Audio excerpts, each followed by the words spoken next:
Salut à tous, donc voici la quatrième vidéo sur le piquage. Donc ce qu'il va vous falloir en fait pour le piquage, c'est votre mètre à branche, la jauge de charpentier, la craie grasse, un crayon bien affûté. En fait, plus il sera affûté, plus vous ferez des petits traits et plus vous serez précis. Et le plan piqué. Donc là, il faut savoir qu'avec le plan piqué, c'est les règles de gravité en fait. Donc, ça veut dire que notre fil à plomb, si on le décolle du sol, il est bien stable, il va être à plomb dans les deux sens. Et nos pièces de bois qui ont été mis en ligne, celles-là, elles sont à niveau. C'est pour ça que c'est très important de les avoir à niveau.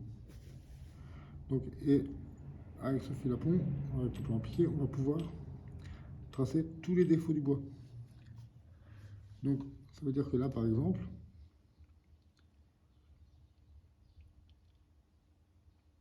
là, on constate qu'on a ce qu'on appelle un dévers en fait. Donc, on ouvre en bas par rapport au point piqué. Donc, quand on place notre point piqué, déjà, il ne faut pas qu'il touche, il ne faut pas qu'il soit comme ça, il ne faut pas qu'il soit trop écarté, il faut être au plus près des deux pierres de bois, donc de l'entretoise et du poteau. Parce que là, on va créer un tenon en fait, et aussi une mortaise. Donc, on va se rapprocher au plus près. Et donc là, on constate que on a un dévers. Donc, ce qu'on appelle le dévers, c'est quand ça ouvre en bas ou ça ouvre en haut. Donc la pièce n'est pas droite, on n'est pas parallèle par rapport à la ficelle. Donc là, on voit aussi que notre pièce est plus fine et celle-ci est plus haute. Donc notre point de repère du dévers, c'est ça. Donc là, on prend la pièce la plus fine, qui fait 11 cm. Alors au début, moi je le fais à l'œil, mais au début, si vous n'avez pas trop l'habitude, faites-le. Donc là, vous tracez vos 11 cm, très léger.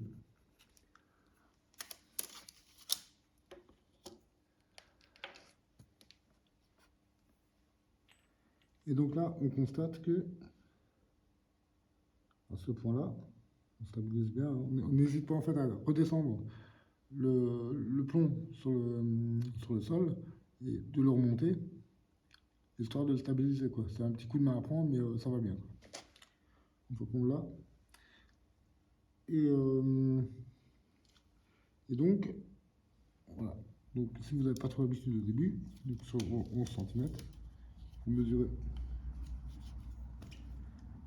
votre dévers. Alors, vous pouvez le faire avec un petit réglé aussi. Hein.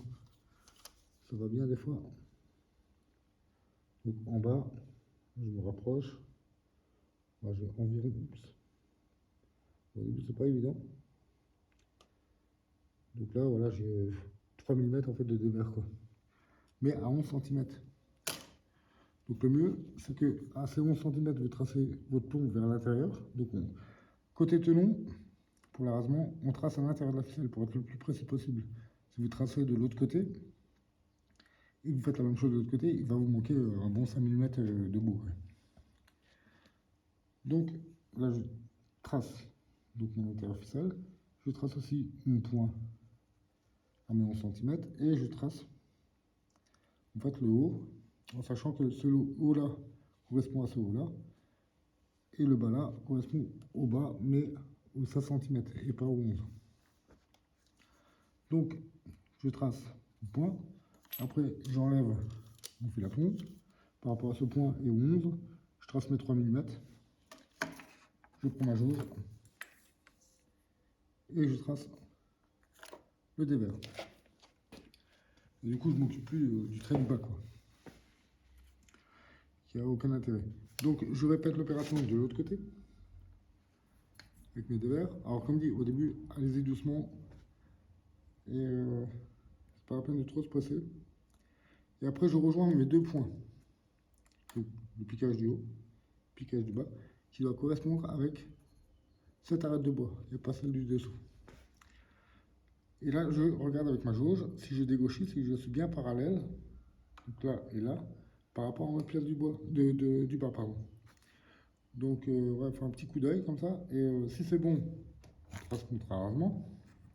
Si on voit qu'on a un petit peu de travers et qu'on dégauchit pas avec la pièce du bas, c'est qu'on a une erreur dans le piquage. Donc avant de faire notre trait, on va recontrôler nos piquages. Hein. Ça peut arriver que le point à piquer reste accroché après un bout de bois où on n'a pas été très, on n'a pas levé le fil à plomb assez haut. Voilà, c'est que la ficelle a été gênée avec quelque chose. Donc on contrôle, on trouve son erreur et après on regarde si on est bon, on trace. Ensuite, là après je vais tracer ma longueur de toulon, donc par rapport à mon arrasement, plus 7 cm. Donc je trace mes 7, je fais une parallèle. Qui ça sera coupé en fait équerre. Ça je vous montrerai au moment du taillage. Et on se fait avec la cuirasse le repère. Donc une croix sur le dessus. Qui va nous dire ça c'est la coupe de long. Donc là je coupe. Je coupe pas là, mais je coupe à la croix. Donc faites pas l'erreur de faire une croix à l'arrasement parce que sinon après la pièce est morte. Donc voilà. Après, pour la mortaise, donc même principe, hein, on met. Donc moi en général je trace le tout en même temps. Hein. Donc je mets mon fil à plomb, je fais mon piquage du haut, piquage du bas pour l'arrasement. Et je trace ma mortaise, tac tac. Après je passe de l'autre côté. Donc la mortaise, on n'a pas besoin d'être aussi précis, sauf en cas de grand dévers, mais en général, moi ce que je fais, c'est je me mets bien et je trace l'extérieur de la ficelle pour laisser un peu de jeu pour quand on va emmancher parce que sinon ça va coincer trop fort et on va trop galérer à emmancher en fait. Donc on a une petite tolérance donc de chaque côté. Je trace l'extérieur de la ficelle, ça me laissera un petit 5 mm de jeu pour être tranquille pour emmancher. Donc je trace ça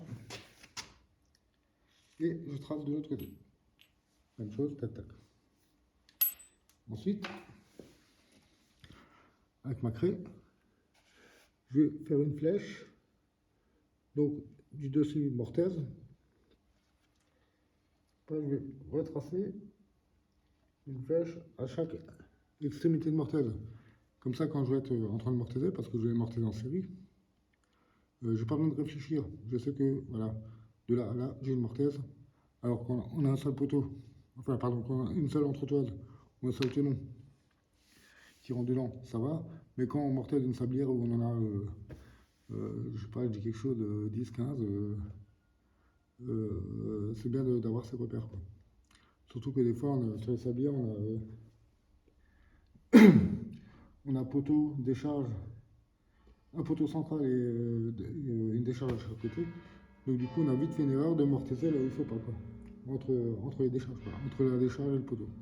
Donc c'est toujours bien de se faire des repères, surtout au début pour ne pas faire d'erreur. Donc voilà la grande ligne pour le piquage du tenon.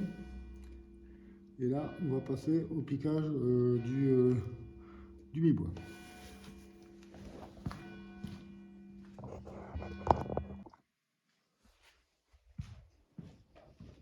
Donc pour le piquage du mi-bois, même principe, même combat.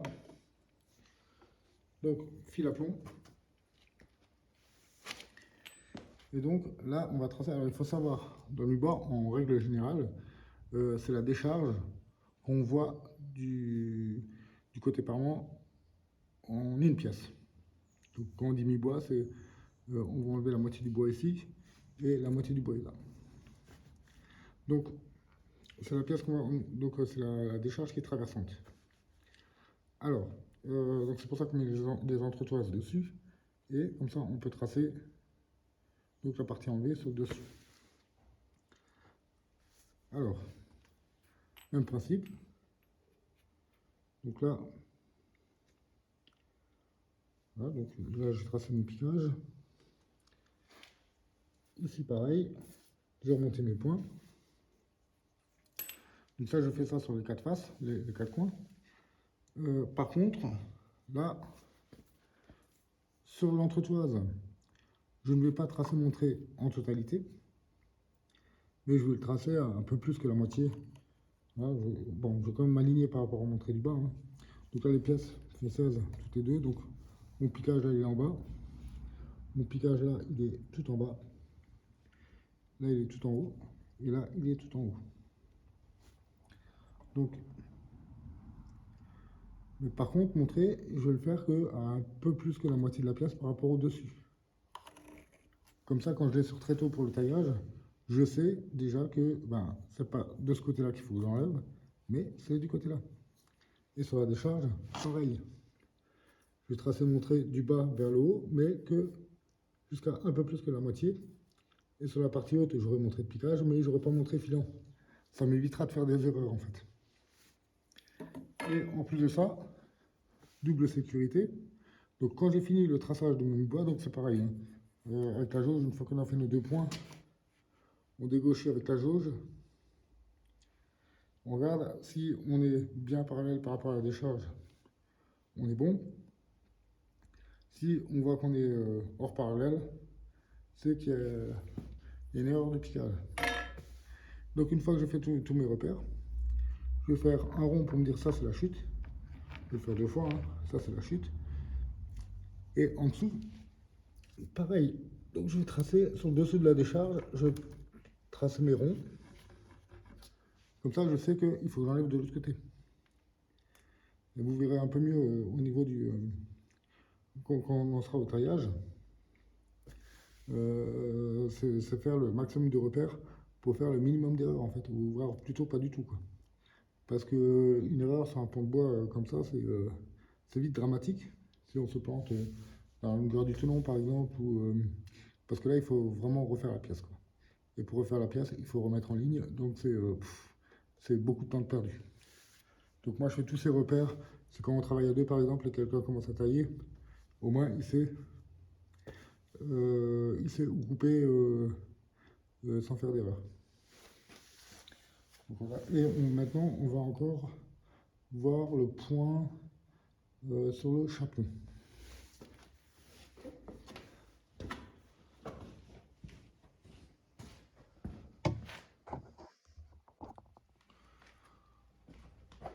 Donc, le chaperon, c'est pas très compliqué.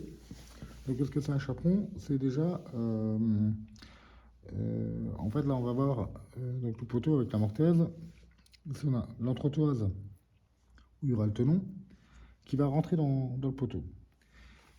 Et donc là, on a ce qu'on appelle un flash, en fait, dans notre jargon, hein, c'est un rond dans le bois.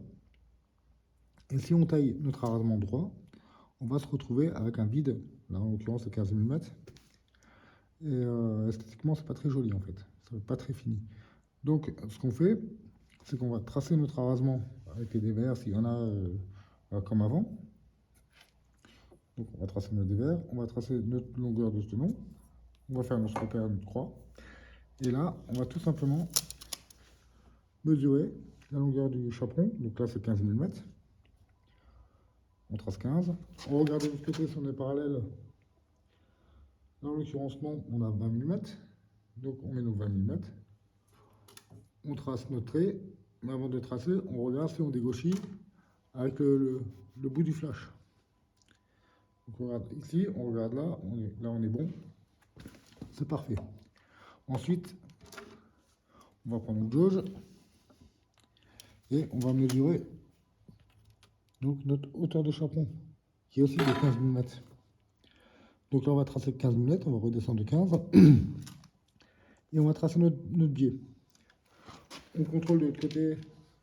Donc ça veut dire que 15 mm, donc 45 degrés. On vérifie de l'autre côté si on a aussi 20 mm. Donc ça veut dire que notre coupe, elle est à 45 degrés, donc je n'ai pas besoin de tracer de l'autre côté. Ça peut arriver qu'on soit à 30, ou voire des fois 60. Hein. Donc là, dans ce cas-là, je taille au plus fort. Et quand j'en mange, je retouche à la scie. De façon à ce que mon chaperon colle parfaitement.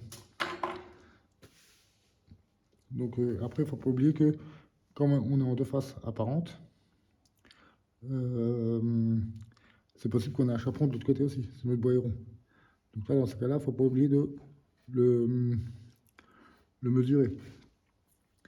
Mais Donc dans ce cas-là, moi ce que je préfère faire, c'est prendre donc, cette distance, et mon chaperon là par exemple il est à 10. Je vais tracer entre mes deux flashs les 10 cm, ce qui va me donner ma profondeur de chaperon. Et après je vais tracer, enfin je vais prendre ma longueur, admettons c'est 3 cm. Donc je vais tracer mes 3 cm. Et je vais tracer mon biais. Et comme ça mes deux chaperons, alors on ne peut pas faire tous les traits en une fois qu'on est sur épure. Mais au moins on l'a tracé, on sait sur très tôt avant on peut faire nos coupes de long, mais avant de tailler nos tenons, en fait, on va reporter tous nos traits, en fait. Ce que je montrerai dans la vidéo du taillage. Donc voilà, il faut juste être attentif, bien concentré. Après, pour le chaperon, moi ce que je fais quand on est deux à tailler, enfin quand il y en a un qui taille et un qui pique, pour pas qu'il y ait d'erreur, je fais un C. Sur le chaperon, quand c'est moi qui taille, quand je fais le projet seul, je fais pas mes repères parce que je sais que quand j'ai 3 traits, il y a automatiquement un chaperon où il y a quelque chose en tout cas. Donc voilà, c'est pas très compliqué.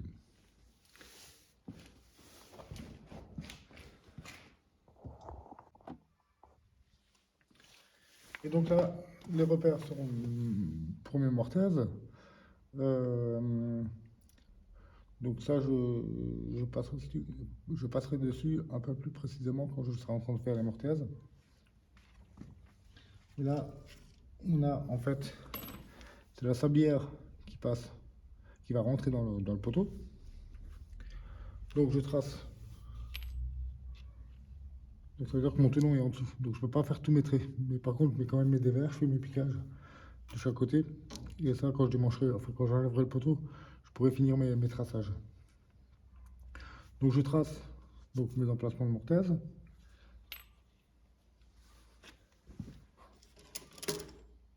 Et ensuite, je fais une flèche d'un bout à l'autre de ma mortaise. Et je mets ma flèche du côté parement. Du côté de parement, ça veut dire que c'est là où je vais mettre mon guide pour la mortaiseuse. Ça veut dire que quand je fais la mortaise, je n'ai pas besoin de réfléchir où est mon parement ou machin. Je sais que ma flèche est du côté parement, donc je mets mon guide de ce côté. Donc je ne fais pas ma flèche en bas, je la fais en haut. Donc voilà, c'est tout simple en fait. Faut faire le maximum de repères comme ça quand on taille. Quand on taille, en fait, on n'est pas embêté en fait à regarder le sens, on gagne du temps en fait en plus. On n'est pas embêté à regarder, ah merde, il est où mon parement ouais, est-ce que j'ai un épaulement? Des fois sur le bas de la sablière, je fais un épaulement ici. Donc j'enlève une épaisseur de jauge. Là, j'ai pas besoin de le faire parce que j'ai déjà une entaille. Donc là, on aura l'entaille du plancher. Donc ça va tomber. Donc ça, on ne le verra plus, quoi.